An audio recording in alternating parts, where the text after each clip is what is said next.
क्या आप भी उन्हीं स्टूडेंट्स की लिस्ट में आते हो जो आज से कुछ दिन पहले तो टॉपर्स की लिस्ट में थे, बहुत अच्छे मार्क्स स्कोर करते थे, लेकिन अब आप एवरेज स्टूडेंट की लिस्ट में आ गए हो। आपको कुछ समझ नहीं आ रही कि आपके साथ ऐसा क्यों हो रहा है। पहले तो आप कम टाइम लगाते थे और इतना ज्यादा सिलेबस कवर कर लेते थे, बट अब बहुत ज्यादा टाइम लगाने के बावजूद भी आपके पल्ले कुछ नहीं पड़ता। बुक्स खोलने को तो आपका दिल नहीं करता, बस हर वक्त यूट्यूब, इंस्टाग्राम, टिकटॉक, फेसबुक को स्क्रॉल करने में ही मजा आता है। स्टडी के बारे में सोच के भी तो जान जाती हैं। अगर आप भी इन्हीं स्टूडेंट्स में से हो तो आज की इस वीडियो में हम डिस्कस करेंगे कुछ ऐसे ब्रेन हैक्स जो कि साइकोलॉजिकल प्रूफ हैं, जो आपको कंसंट्रेट करने में बहुत ज्यादा हेल्प आउट करेंगे और कम टाइम में ज्यादा चीजों को याद करने में आपकी हेल्प करेंगे। तो अस्सलाम वालेकुम एवरीवन, मैं हूं आपके साथ miss Nazir, adviser of students. तो आज की वीडियो का टॉपिक है why you don't feel like studying. Study करना इतना बोरिंग क्यों लगता है? जब भी स्टडी करने बैठे तो नींद क्यों आने लग जाती है? ऐसा तकरीबन हम सभी के साथ होता है। तो क्या आपको इनके रीजंस का पता है कि हमारे साथ ऐसा क्यों होता है? नहीं पता तो जानते हैं आज की इस वीडियो में। रीजन के साथ साथ इनके सोल्यूशन के बारे में भी बात करेंगे। पहले तो मेरे साथ भी ऐसा होता था, जब भी कोई इंपॉर्टेंट काम करने बैठती थी या फिर स्टडी करने बैठती थी, हमेशा अपने आप को कोई ना कोई बहाना लगाकर ये जस्टिफाई करना पड़ता था कि मुझे अभी ये काम नहीं करना चाहिए, थोड़ी देर बाद कर लूंगी, या फिर एग्जाम में भी बहुत टाइम पड़ा है, जब 1 या 2 माह रह जाएंगे तब करूंगी। यकीनन आप में से भी 50% स्टूडेंट ऐसे हैं जो ये काम करते हैं। ठीक है, मुझे बताइएगा कमेंट करके लाजमी कि आप में से कितने स्टूडेंट ऐसे हैं जो कि ये काम करते हैं। आपको ये काम नहीं करना चाहिए। अच्छा, अब रीजन जानते हैं कि हमारे साथ ऐसा क्यों होता है। ठीक है, तो रीजन नंबर 1 है न्यूरोसाइकोलॉजिकल पर्सपेक्टिव से देखने से। जब हम कोई थॉट या आइडिया से डिस्कम्फर्ट महसूस करते हैं, यानी वो चीज हमें अच्छी नहीं लगती, जैसे कि पढ़ाई करना हमें अच्छा नहीं लगता या पढ़ाई से कोई रिलेटेड चीज या फिर कोई इंपॉर्टेंट काम, तो हमारा ब्रेन उन सिग्नल्स को दर्द जैसा फील करता है। यानी जैसे हमारे दिमाग में कोई पेन हो रही है, हमारी बॉडी में कोई पेन हो रही है, यानी हमें जब स्टडी करने का कहा जाता है तो हमारे फेशियल एक्सप्रेशन भी चेंज हो जाते हैं, एकदम से चेंज हो जाते हैं जब हमारे पेरेंट्स हमें कहते हैं। तो ऐसा क्यों होता है? ऐसा हमारा ब्रेन क्यों कोई ना कोई क्यों बहाना ढूंढने लगता है पढ़ाई ना करने का, और कुछ ऐसा सोचने क्यों लगता है जो हमें खुशी महसूस करवाए। जैसा कि हमें हमारा पूरा टोटली माइंड फोकस करता है यूट्यूब पे, इंस्टाग्राम पे, सोशल मीडिया पे। हमारे ब्रेन का जो प्राइमरी गोल है वो तो है हमें प्रोटेक्शन देना, तो फिर वो ऐसा क्यों करता है? क्योंकि हमारे ब्रेन के हैं 2 पार्ट, एक है सबकॉन्शियस माइंड और दूसरा है कॉन्शियस माइंड। सबकॉन्शियस माइंड हमें सही और गलत के बारे में बताता है। नेचुरली हम वही काम करते हैं जो हमें अच्छे लगते हैं, जिन्हें करना हमें अच्छा फील होता है। तो फिर चाहे वो जितनी मर्जी डिस्ट्रैक्शन क्यों ना हो, हमने काम वही करना है जो हमें अच्छे लगते हैं। लेकिन हमारा जो कॉन्शियस माइंड है वो हमें बताता है कि आप जो प्लेजेंट सेंसेशन फील कर रहे हो, जो आप खुशी थोड़े टाइम के लिए फील कर रहे हो, वो सिर्फ टेम्परेरी है और ये लॉन्ग टर्म हमारे लिए बहुत ज्यादा हार्मफुल है हमारी गोल को अचीव करने में। अब आप सभी के माइंड में क्वेश्चन होगा कि अब हम क्या कर सकते हैं? हमारा ब्रेन हमेशा हमारे गोल्स के अगेंस्ट ही काम करता है, तो इससे क्या हमारी प्रोडक्टिविटी खत्म हो जाएगी? तो इसका जवाब है नहीं, क्योंकि कुछ ऐसी टेक्निक्स हैं जो कॉन्शियस माइंड से सबकॉन्शियस माइंड को कंट्रोल करने में हेल्प करती हैं, जिससे डिस्ट्रैक्टेड होने से बचा जा सकता है। तो सोल्यूशन नंबर 1 है इसके लिए डिस्ट्रैक्शंस रिमूव करना। जब आप डिसाइड करते हैं कि अब आपको पढ़ाई करनी है, तो आपको अपने उस गोल को अचीव करने में हेल्प करिए। अगर आपको अच्छे से फोकस करना है तो जो आपके सारे सोशल मीडिया नोटिफिकेशन जो आपकी अटेंशन को अपनी तरफ ग्रैब करते हैं, उनको सिंपली रिमूव कीजिए। अब आप सोच रहे होंगे कि नोटिफिकेशन को रिमूव करना जरूरी है, हम उसको इग्नोर भी तो कर सकते हैं। लेकिन मजे की बात यहाँ पे ये है कि हम जितना ज्यादा किसी चीज को इग्नोर करने की कोशिश करेंगे, वो चीज उतनी ही हमारे सामने आएगी, और ये हमारी नेचर में है कि हम उस चीज के उतने ही अट्रैक्टेड होते जाएंगे जिस चीज को हम इग्नोर करने की कोशिश करेंगे। तो इसलिए चीजों को रिमूव करना जरूरी है। अब उसके लिए मैं आपको एक एग्जाम्पल देती हूँ कि आप में से अगर मैं किसी को कहूँ कि उस तरफ मत देखो या उस चीज को हाथ मत लगाओ, तो सबसे पहले आप उसी तरफ देखोगे, उसी चीज को हाथ लगाओगे, क्योंकि आपको ये फील होगा कि पता नहीं इसमें ऐसी कौन सी चीज है, पता नहीं वो क्या है जिसकी तरफ से हमें रोका गया है, मना किया गया देखने को।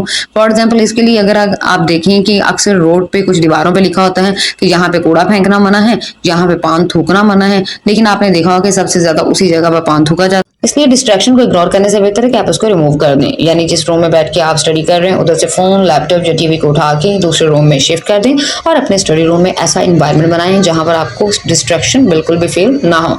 सोल्यूशन नंबर 2, बड़े टॉस्क को छोटा बनाएं। जी हाँ, बिग टॉस्क को स्मॉलर और अचीवेबल टॉस्क में डिवाइड करने से आप अपने ब्रेन को थक जाने से बचा सकते हैं और फिर आप अच्छे से अपना सारा काम भी कंप्लीट कर पाएंगे। इस केस में आप पोमोडोरो टेक्निक भी यूज कर सकते हैं। पोमोडोरो टेक्निक क्या है, इसके बारे में अगर आप नहीं जानते तो ये शॉर्ट एक्सप्लेनेशन सुन लें। हर 25 मिनट्स वर्क करने के बाद 5 मिनट ब्रेक लेना, सारे छोटे टॉस्क को कंप्लीट करना। इस तरीके से आपके बिग टॉस्क छोटे चंक्स में डिवाइड हो जाएंगे और आप अपना अचीवेबल तरीके से सारा काम कंप्लीट कर पाएंगे। ये 2 सोल्यूशन मेरे लिए डिस्ट्रैक्शन को कम करने में बहुत हेल्प करते हैं, यकीनन आपको भी बहुत हेल्प करेंगे अगर आप इन दोनों सोल्यूशंस को अपनी स्टडी में यूज करेंगे। अच्छा जी। रीजन नंबर 2 है, स्टडी करने के लिए मोटिवेशन नहीं है। अक्सर स्टूडेंट होते हैं जो कहते हैं कि हमें स्टडी करने के लिए मोटिवेशन की जरूरत है, हमारे पास मोटिवेशन नहीं, और उसके लिए वो यूट्यूब, इंस्टाग्राम, फेसबुक, हर जगह पे, हर प्लेटफॉर्म पे ये सर्च करते रहते हैं कि ऐसे मोटिवेशनल कोट्स को, मोटिवेशनल वीडियोस को, ताकि वो खुद को मोटिवेट रख सकें। लेकिन आज मैं आपको एक इंपॉर्टेंट बात बताने लगी हूँ कि आप अपने अंदर ही मोटिवेशन रखते हैं, लेकिन आपको उसके बारे में नहीं पता। इसके लिए मैं आपको एक एग्जांपल देती हूँ। सोचें अगर आप एक मिलियनर हैं तो क्या उस वक्त भी आपको मोटिवेशन की जरूरत होगी? फिर सोचें कि मैं आपको 14 घंटे पढ़ाई करने का टॉस्क देती हूँ, जिसे आपने एक हफ्ते में कंप्लीट करना है, और इस टॉस्क को पूरा करने के लिए आपको मैं $10 मिलियन का इनाम दूंगी।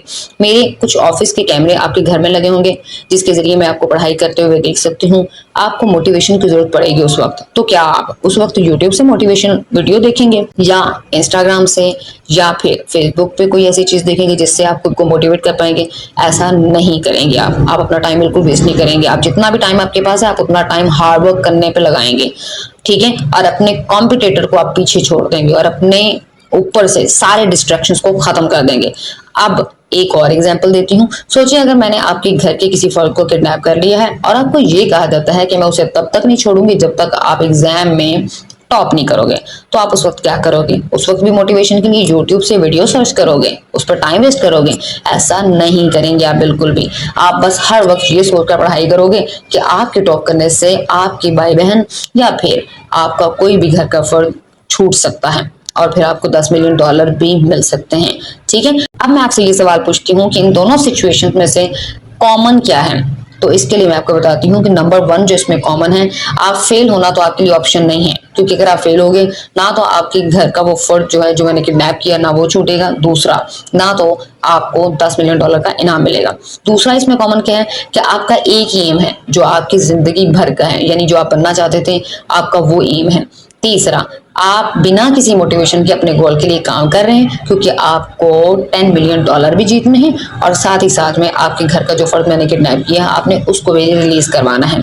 आप ये सब क्यों कर रहे हैं? इसकी वजह है आपका पर्पस। जब आपका पर्पस बहुत बड़ा होता है और आपके दिल के बहुत करीब होता है, तो आपकी मोटिवेशन भी आपके साथ रहती है, आपको गाइड करती है, और जब आप कमजोर पड़ते हैं तो आपको ताकत देती है। तो अपने लिए वो काम चुनिए जो आपके दिल के बहुत करीब हो और बहुत बड़ा हो, तो आपको डिस्ट्रैक्शन एक अजीब सी चीज लगने लग जाएगी, और आप अपने गोल को पाने के लिए कुछ भी कर गुजरने के लिए तैयार हो जाएंगे। आपके पास ये सब कुछ है, ये टेक्निक्स के बारे में आपको पता है, लेकिन आप इसको ट्राई नहीं करते, आपने इसको ट्राई नहीं किया होगा। ये एक माइंडसेट की बात है कि आप किस माइंडसेट से अपनी गोल को देख रहे हैं, और उसको अचीव करने के लिए क्या कर सकते हैं। तो आज की वीडियो कैसी लगी कमेंट करके लाजमी बताइएगा, और अपने दोस्तों के साथ शेयर करना मत भूलिएगा। और अगर आपको ये जानना है कि सब कुछ इजीली और फास्टली कैसे मेमोराइज करना है, तो ऊपर आई बटन में वीडियो का लिंक है, उसको क्लिक करके उसको लाजमी देख लें। तो आज के लिए इतना ही काफी है। नेक्स्ट वीडियो तक अल्लाह हाफिज। तब तक के लिए अपना बहुत सारा ख्याल रखिएगा। तब तक के लिए keep learning, keep it up. Exam के लिए बेस्ट ऑफ लक।